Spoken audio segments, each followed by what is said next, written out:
नमस्कार मित्रांनो, प्रेमाचे रंग यावे या मालिकेच्या पुढील भागात आपल्याला पाहायला मिळणार आहे. अक्षरा नदीत जाऊन आत्महत्या करते सुंदरचा त्रास बघून.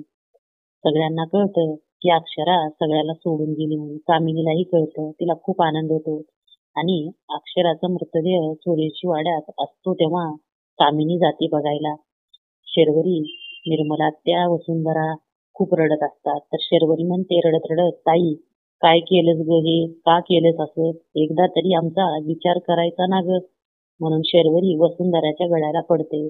तर सगळ्याचं लक्ष शर्वरीकडे आहे बघून कामिनी खोट्या अक्षराच्या मृतदेहाजवळ जाते आणि सगळं सत्य बोलते. म्हणते, अक्षरा शेवटचं गुड बाय बोलायला आली.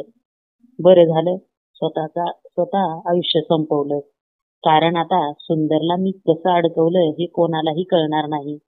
हे कामिनीच्या तोंडातून सत्य वधवून घेण्यासाठीचा अक्षराचा प्लॅन यशस्वी होतो. आणि पुढील भागात मित्रांनो, कामिनी पोलिसाच्या ताब्यात जाणार आणि सुंदरची निर्दोष सुटका होणार हे नक्की. व्हिडिओ बघितल्याबद्दल धन्यवाद.